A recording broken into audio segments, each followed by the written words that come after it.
ನಮಸ್ಕಾರ. ಇರೋ ವಾಸ್ತು ವೀಕ್ಷಕರಿಗೆ ಸ್ವಾಗತ. ನಾನು ನಿಮ್ಮ ವಾಸ್ತು ಜನಾರ್ದನ್.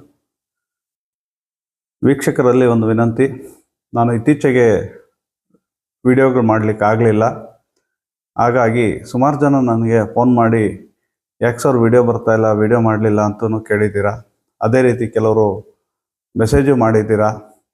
ಹಾಗಾಗಿ ಅವ್ರಿಗೆಲ್ಲ ನಾನು ಮೊದಲಿಗೆ ಕಾರಣ ತಿಳಿಸಲೇಬೇಕು. ವಿಚಾರ ಏನು ಅಂತಂದರೆ, ನಮ್ಮ ಮನೆಯಲ್ಲಿ ಒಂದು ಮದುವೆ ಕಾರ್ಯ ಇತ್ತು. ಆ ಮದುವೆ ಕಾರ್ಯದ ಶುಭ ಕಾರ್ಯಕ್ಕೆ ನಾವು ತುಂಬ ಬ್ಯುಸಿ ಇದ್ವಿ. ಹಾಗಾಗಿ ಯಾವುದೇ ರೀತಿಯ ವಿಡಿಯೋಗಳನ್ನ ನಾನು ಅಪ್ಲೋಡ್ ಮಾಡಲಿಕ್ಕೆ ಆಗಲಿಲ್ಲ. ಅದೇ ರೀತಿ ನಮ್ಮ ಪಂಡಿತ್ ದಿನೇಶ್ ಗುರೂಜಿಗಳ ಗೋಲ್ಡ್ ಟ್ರೀ ಆಸ್ಟ್ರೋ ಸಂಸ್ಥೆಯಲ್ಲಿ ಗುರೂಜಿಗಳ ನೇತೃತ್ವದಲ್ಲಿ ನಾನು 8th ಬ್ಯಾಚು ವೇದಿಕ್ ಆಸ್ಟ್ರೋದಲ್ಲಿ ನಾನು ಪಂಡಿತ್ ಸ್ಟಡಿಯಲ್ಲಿದ್ದೆ. ಹಾಗಾಗಿ ಆ ಪಂಡಿತ್ ಸ್ಟಡಿಗೆ ನಾನು ಒಂದು ಪ್ರಬಂಧ ಬರೆಯೋದಕ್ಕೆ ತುಂಬ ಬ್ಯುಸಿ ಇದ್ದೆ. ನಾನು ವಾಸ್ತು ಮತ್ತು ಜ್ಯೋತಿಷ್ಯದ ಸ್ವಾರಸ್ಯಗಳು ಅಂತೇಳಿ ಒಂದು 78 ಪೇಜುಗಳ ಬುಕ್ಕನ್ನು ನಮ್ಮ ಗೋಲ್ಡ್ ಟ್ರೀ ಆಸ್ಟ್ರೋ ಸಂಸ್ಥೆಯ ದಿನೇಶ್ ಗುರೂಜಿಗಳ ಒಂದು ಮಾರ್ಗದರ್ಶನದಲ್ಲಿ ಒಂದು ಬುಕ್ ಬರೆದಿದ್ದೇನೆ. ಹಾಗಾಗಿ ಅದರಲ್ಲೂ ಬ್ಯುಸಿ ಇದ್ದೆ. ಅದೇ ರೀತಿ ಮೊನ್ನೆ ನವಂಬರ್ 10ನೇ ತಾರೀಕು ನಮ್ಮ ಪಂಡಿತ್ ದಿನೇಶ್ ಗುರೂಜಿಗಳು ರಾಜ್ಯ ಮಟ್ಟದ ಜ್ಯೋತಿಷ್ಯ ಸಮಾವೇಶ ಇಟ್ಕೊಂಡಿದ್ರು. ಅದರಲ್ಲಿ ನಮಗೆ ಜ್ಯೋತಿಷ್ಯ ರತ್ನ ಎನ್ನುವ ಒಂದು ಸರ್ಟಿಫೈಡ್ ಅವಾರ್ಡನ್ನು ಕೊಟ್ಟಿದ್ದಾರೆ. ಜ್ಯೋತಿಷ್ಯ ರತ್ನ ಎನ್ನುವ ಸರ್ಟಿಫೈಡ್ ಅವಾರ್ಡ್ಗೂ ಮೊನ್ನೆ ಕಾರ್ಯಕ್ರಮ ಇಟ್ಕೊಂಡಿದ್ರು. ಅದೇ ರೀತಿ ರಾಜ್ಯ ಮಟ್ಟದ ಜ್ಯೋತಿಷ್ಯ ಸಮಾವೇಶ ಕಾರ್ಯಕ್ರಮದಲ್ಲಿ ನಮಗೆ ಸುವರ್ಣ ಕರ್ನಾಟಕ ರಾಜ್ಯ ಪ್ರಶಸ್ತಿಯ ಒಂದು ಇದನ್ನು ಅವಾರ್ಡನ್ನು ಕೊಟ್ಟಿದ್ದಾರೆ. ನಮ್ಮ ಈ ಜ್ಯೋತಿಷ್ಯ ವಾಸ್ತುವಿನ ಒಂದು ಸೇವೆಯನ್ನು ಪರಿಗಣಿಸಿ ನಮಗೆ ಸುವರ್ಣ ಕರ್ನಾಟಕ ರಾಜ್ಯ ಪ್ರಶಸ್ತಿಯನ್ನು ನೀಡಿದ್ದಾರೆ. ಹಾಗಾಗಿ ನಮ್ಮ ದಿನೇಶ್ ಗುರೂಜಿಗಳಿಗೆ ಧನ್ಯವಾದಗಳನ್ನ ಅರ್ಪಿಸ್ತಾ, ಅದೇ ರೀತಿ ನಮ್ಮ ಏನು ಈ ಜ್ಯೋತಿಷ್ಯದಲ್ಲಿ 8th ವೇದಿಕ್ ಆಸ್ಟ್ರೋದಲ್ಲಿ ಪಂಡಿತ್ ಸರ್ಟಿಫೈಡ್ಗೆ ನಾವು ಸ್ಟಡಿಲಿದ್ವಿ. ಅದಕ್ಕೆ ನಮಗೆ ಒಂದು ಒಳ್ಳೊಳ್ಳೆ ಒಂದು ವಿಚಾರಗಳನ್ನು ಯಾರೆಲ್ಲ ನಮಗೆ ಸಹಕರಿಸಿದ್ದೀರಾ, ಹಾಗಾಗಿ ಅವ್ರಿಗೂ ನಾನು ಧನ್ಯವಾದಗಳನ್ನ ಹೇಳ್ತಾ, ನಾನು ಈ ಎಲ್ಲ ಒಂದು ಬ್ಯುಸಿಲಿ ಯಾವುದೇ ರೀತಿಯ ವಿಡಿಯೋಗಳನ್ನ ಅಪ್ಲೋಡ್ ಮಾಡಲಿಕ್ಕೆ ಆಗಲಿಲ್ಲ. ಅಪ್ಲೋಡ್ ಮಾಡಬೇಕು ಅಂತ ಸುಮಾರು ಸರಿ ಪ್ರಯತ್ನ ಮಾಡಿದ್ರು ಮಾಡಲಿಕ್ಕೆ ಆಗಲಿಲ್ಲ. ಹಾಗಾಗಿ ಈ ದಿನದ ವಾಸ್ತು ಸಂಚಿಕೆನ ಸ್ಟಾರ್ಟ್ ಮಾಡೋಣ ಅಂತ ಹೇಳ್ತಾ, ಈ ದಿನದ ವಾಸ್ತು ಸಂಚಿಕೆಯಲ್ಲಿ ಸ್ವಂತ ಮನೆಗೆ ವಾಸ್ತು ನೋಡಬೇಕಾ, ಬಾಡಿಗೆ ಮನೆಗೆ ವಾಸ್ತು ನೋಡೋದು ಬೇಕಾಗಿಲ್ವಾ ಅನ್ನೋದು ಸುಮಾರು ಜನರಿಗೆ ಗೊಂದಲ. ಬಾಡಿಗೆ ಮನೆಗೆ ವಾಸ್ತು ಬೇಕು, ಸ್ವಂತ ಮನೆಗೆ ಅಷ್ಟೇ ಅಲ್ಲ, ನೀವು ಬಾಡಿಗೆ ಮನೆಗೆ ಹೋದ್ರೂ ವಾಸ್ತು ಇಂಪಾರ್ಟೆಂಟೆ. ಯಾಕಂದರೆ ಸುಮಾರು ಜನ ಕೇಳಿದ್ದಾರೆ ನನ್ನ, ಸರ್ ಬಾಡಿಗೆ ಮನೆಗೇನು ವಾಸ್ತು ನೋಡೋ ಅವಶ್ಯಕತೆ ಇಲ್ವಂತಲ್ಲ, ಸ್ವಂತ ಮನೆಗೆ ಮಾತ್ರ ಒಂದು ನಾವು ವಾಸ್ತು ನೋಡಬೇಕು ತಿಳ್ಕೊಬೇಕು ಅಂತ ಹೇಳ್ತಾರೆ. ಅದು ನಿಜನಾ ಅಂತ ಕೇಳಿದರು. ಆ ರೀತಿ ಏನಿಲ್ಲ, ಅದು ತಪ್ಪು ಕಲ್ಪನೆ. ನೀವು ಬಾಡಿಗೆ ಮನೆಯೇ ಆಗಲಿ ಸ್ವಂತ ಮನೆಯೇ ಆಗಲಿ, ಪಂಚಭೂತಗಳು ಏನು ಗಾಳಿ ಬೆಳಕು ಆಕಾಶ ನೀರು ಅಗ್ನಿ ಇದೆ, ಈ 5 ಪಂಚಭೂತಗಳು ಬಾಡಿಗೆ ಮನೆಗೂ ಒಂದೇ ಸ್ವಂತ ಮನೆಗೂ ಒಂದೇ. ಬಾಡಿಗೆ ಮನೆಗೆ ಬೇರೆ ಸ್ವಂತ ಮನೆಗೆ ಬೇರೆ ಆ ರೀತಿ ಇಲ್ಲ. ಬಾಡಿಗೆ ಬರೋದು ಓನರ್ಗೆ ಮಾತ್ರ ಅದರ ಎಫೆಕ್ಟು, ನಾವು ಬಾಡಿಗೆಗಿರೋರಲ್ಲ ನಮ್ಗೆ ಅದ್ರ ಎಫೆಕ್ಟ್ ಇಲ್ಲ ಅನ್ನೋದು ತಪ್ಪು ಕಲ್ಪನೆ. ನೀವು ಬಾಡಿಗೆ ಮನೆಯಲ್ಲಿರಿ ಸ್ವಂತ ಮನೆಯಲ್ಲಿರಿ, ಎಫೆಕ್ಟೇ ಅದು. ಉದಾಹರಣೆಗೆ ಯಾಕೆ ಹೇಳ್ತೀನಿ ಅಂತಂದರೆ, ಈಗ ನೀವು ಯಾವುದೋ ಒಂದು ಬಾಡಿಗೆ ಕಾರ್ ತೊಗೊಂಡು ಹೋಗ್ತೀರಾ, ಯಾವುದೋ ಒಂದು ಟ್ರಾವೆಲ್ ಯಾವುದೋ ಒಂದು ಟ್ರಿಪ್ಗೆ. ಆಗ ನೀವು ಆ ಬಾಡಿಗೆ ಕಾರಲ್ಲಿ ಹೋಗ್ಬೇಕಾದ್ರೆ ನೀವು ಏನೋ ಒಂದು ಇದಾಗುತ್ತೆ, ಆಕ್ಸಿಡೆಂಟ್ ಆಗುತ್ತೆ. ಆಗ ಆಕ್ಸಿಡೆಂಟ್ ಆದಾಗ ಓನರ್ಗೆಲ್ಲ ಪೆಟ್ಟಾಗೋದು, ನೀವು ಆ ಬಾಡಿಗೆ ಕಾರಲ್ಲಿ ಇರ್ತೀರ. ಹಾಗಾಗಿ ನಿಮಗೆ ಪೆಟ್ಟಾಗೋದು, ನಿಮಗೆ ಕಾಲು ಮುರಿಯೋದು, ನಿಮಗೆ ನೋವಾಗೋದು. ಮತ್ತು ನೀವು ಹೋಗ್ಬೇಕಾಗಿರೋ ಪ್ಲ್ಯಾನು ನೀವು ತಲುಪೋದಿಲ್ಲ, ನೀವು ಹೋಗ್ಬೇಕಾಗಿರೋ ಸ್ಥಳ ನೀವು ತಲುಪೋದಕ್ಕಾಗೋದಿಲ್ಲ. ಹಾಗಾಗಿ ಬಾಡಿಗೆ ಕಾರು ಅಂಥೇಳಿ ನಿಮಗೆ ತೊಂದರೆ ಆಗದೆ ಏನಿಲ್ವಲ್ಲ. ಅದೇ ರೀತಿ ನೀವು ಬಾಡಿಗೆ ಮನೆ ಆದ್ರೂ ನೀವು ನಿಮ್ಮ ವೃತ್ತಿಯಲ್ಲಿ ತೊಂದರೆಗಳಾಗುತ್ತೆ, ನಿಮಗೆ ತೊಂದರೆ ಗ್ಯಾರಂಟಿ. ಹಾಗಾಗಿ ಬಾಡಿಗೆ ಮನೆಗೆ ವಾಸ್ತು ನೋಡೋ ಅವಶ್ಯಕತೆ ಇಲ್ಲ ಅನ್ನೋದು ತಪ್ಪು ಕಲ್ಪನೆ. ನೀವು ಬಾಡಿಗೆ ಮನೆಗಾದರೂ ವಾಸ್ತು ನೋಡ್ಕೊಂಡೇ ಹೋಗಿ, ಸ್ವಂತ ಮನೆಗಾದ್ರೂ ವಾಸ್ತು ನೋಡ್ಕೊಂಡೇ ಹೋಗಿ.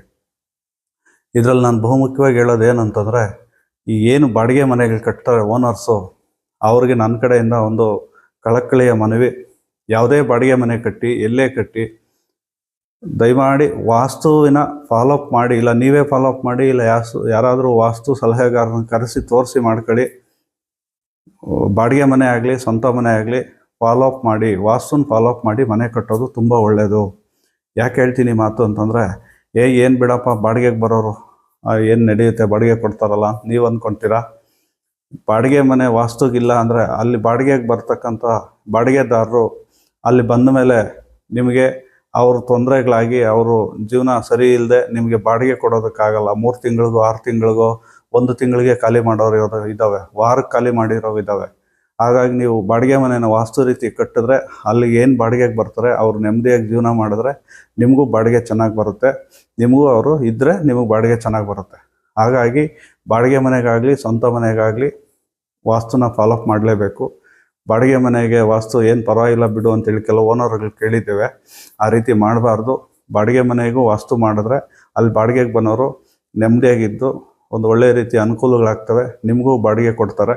ಹಾಗಾಗಿ ಒಂದು ಒಳ್ಳೆಯ ರೀತಿಯ ನಿಮಗೂ ಇನ್ಕಮ್ ಬರುತ್ತೆ. ಯಾವುದೇ ಕಾರಣಕ್ಕೂ ಆ ರೀತಿ ನೀವು ಮಾಡಬಾರ್ದು.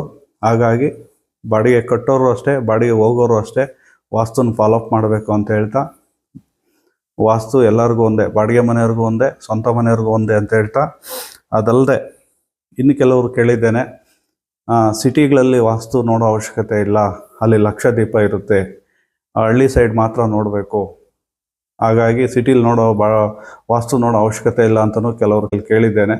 ಅದು ತಪ್ಪು. ನೀವು ಹಳ್ಳಿಲೇ ಇರಿ ಇಲ್ಲ ನೀವು ಸಿಟಿಲೇ ಇರಿ, ಎಲ್ಲ ಕಡೆನೂ ವಾಸ್ತು ನೋಡಬೇಕು. ನೀವು ಸಿಟಿಲಿರೋರ್ಗೆ ವಾಸ್ತು ಬೇಕಾಗಿಲ್ಲ, ಹಳ್ಳಿ ಇರೋರ್ಗೆ ಮಾತ್ರ ವಾಸ್ತು ಬೇಕು. ಅಲ್ಲಿ ಲಕ್ಷ ದೀಪ ಇದೆ, ಇಲ್ಲಿ ದೀಪ ಕಡಿಮೆ ಇದೆ, ಇಲ್ಲಿ ವಾಸ್ತು ನೋಡಬೇಕು, ಹಳ್ಳಿಲಿ ಸಿಟಿಲಿ ವಾಸ್ತು ನೋಡೋ ಅವಶ್ಯಕತೆ ಇಲ್ಲ ಅಂತಲೂ ಕೆಲವು ಭಾಗಗಳಲ್ಲಿ ಕೇಳಿದ್ದೇನೆ. ಅದು ತಪ್ಪು ಕಲ್ಪನೆ. ನೀವು ಹಳ್ಳಿಲೇ ಇರಿ, ಸಿಟಿಲೇ ಇರಿ, ಎಲ್ಲರಿಗೂ ವಾಸ್ತು ಒಂದೇ. ಪಂಚಭೂತಗಳು ಅಲ್ಲಿ ಇರೋದು ಅದೇನೆ, ಇಲ್ಲಿ ಇರೋದು ಅದೇನೆ.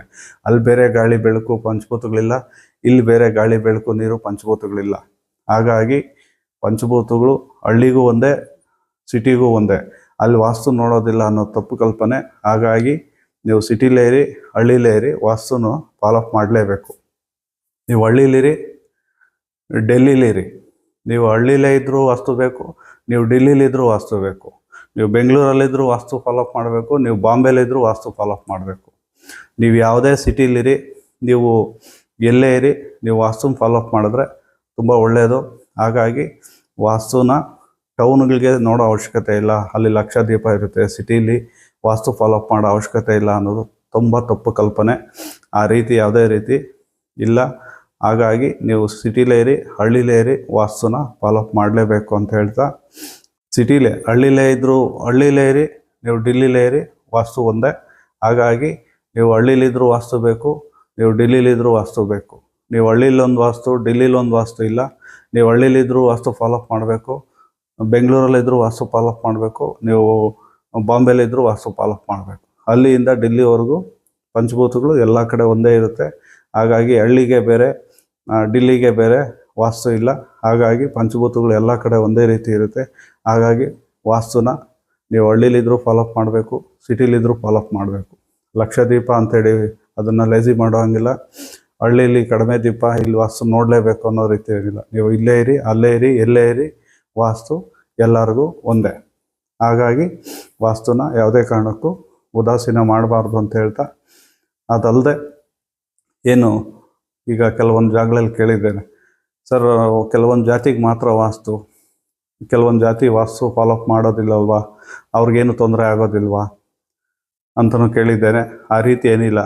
ಹಿಂದೂಗಳಿಗೆ ಮಾತ್ರ ವಾಸ್ತು, ಮುಸ್ಲಿಮ್ಗೆ ವಾಸ್ತು ಇಲ್ಲ, ಕ್ರಿಶ್ಚಿಯನ್ಸ್ಗೆ ವಾಸ್ತು ಇಲ್ಲ, ಆ ರೀತಿ ಇಲ್ಲ. ನೀವು ಯಾವುದೇ ಜಾತಿ ಇರಿ, ಮುಸ್ಲಿಮ್ಸ್ ಇರಿ, ಹಿಂದೂ ಇರಿ, ಕ್ರಿಶ್ಚಿಯನ್ ಇರಿ, ಎಲ್ಲ ಜಾತಿಗೂ ವಾಸ್ತುವಿನ ಅವಶ್ಯಕತೆ ಇದೆ. ಪಂಚಭೂತಗಳು ಎಲ್ಲರಿಗೂ ಬೇಕು, ಪಂಚಭೂತಗಳು ಎಲ್ಲರಿಗೂ ಒಂದೇ, ವಾಸ್ತು ಎಲ್ಲರಿಗೂ ಒಂದೇ. ನೀವು ಜಾತಿ ಕುಲ ಭೇದ ಭಾವ ಏನೂ ಇಲ್ಲ ವಾಸ್ತುಗೆ. ಆ ಜಾತಿಗೆ ಒಂದು ವಾಸ್ತು, ಈ ಜಾತಿಗೆ ಒಂದು ವಾಸ್ತು ಅಂತ ಏನೂ ಇಲ್ಲ. ಎಲ್ಲ ಜಾತಿಗೂ ವಾಸ್ತು ಒಂದೇ. ಆ ಜಾತಿಯವರು ನೋಡಬೇಕು, ಈ ಜಾತಿಯವರು ವಾಸ್ತು ಫಾಲೋ ಅಪ್ ಮಾಡಲೇಬೇಕು. ಹಾಗಾಗಿ ಜಾತಿ ಆಧಾರದ ಮೇಲೆ ಯಾವುದೇ ವಾಸ್ತು ಇಲ್ಲ. ಹಾಗಾಗಿ ಜಾತಿನ ಯಾವುದೇ ಕಾರಣಕ್ಕೂ ವಾಸ್ತು ಇದರಲ್ಲಿ ನೀವು ಟ್ಯಾಲಿ ಮಾಡೋದು ತಪ್ಪು ಕಲ್ಪನೆ. ಹಾಗಾಗಿ ವಾಸ್ತು ವಿಚಾರದಲ್ಲಿ ನೀವು ಈ ಥರದ ಮೂಢನಂಬಿಕೆಗಳು ಬೇಡ. ನೀವು ಯಾವುದೇ ಕಾರಣಕ್ಕೂ ಎಲ್ಲ ಜಾತಿಯವರು ವಾಸ್ತುನ ಫಾಲೋ ಅಪ್ ಮಾಡಿ, ವಾಸ್ತುನ ಮಾಡಿಕೊಳ್ಳಿ ಅಂತ ಹೇಳ್ತಾ, ಅದೇ ರೀತಿ ನಮ್ಮ ಏನು ಈ ದಿನದ ಇರಾ ವಾಸ್ತುವಿನ ವಿಚಾರ ನಿಮಗೆ ಇಷ್ಟ ಆಗಿದೆ ಅಂತ ಭಾವಿಸ್ತಾ, ಯಾರೆಲ್ಲ ಫಸ್ಟ್ ಟೈಮ್ ನೋಡ್ತಾ ಇದ್ದೀರಾ ಅವರೆಲ್ಲ ನಮ್ಮ ಇರಾ ವಾಸ್ತು ಚಾನಲ್ನ ಸಬ್ಸ್ಕ್ರೈಬ್ ಆಗಿ ಮತ್ತು ಶೇರ್ ಮಾಡಿ, ಬೆಲ್ ಬಟನ್ ಒತ್ತಿ ಅಂತ ಹೇಳ್ತಾ, ಈ ದಿನದ ವಾಸ್ತು ವಿಚಾರ ನಿಮಗೆ ಇಷ್ಟ ಆಗಿದೆ ಅಂತ ಭಾವಿಸ್ತಾ ಈ ದಿನದ ವಾಸ್ತು ವಿಚಾರನ ಇಲ್ಲಿಗೆ ಮುಗಿಸ್ತಾ ಇದ್ದೇನೆ. ನಮಸ್ಕಾರ.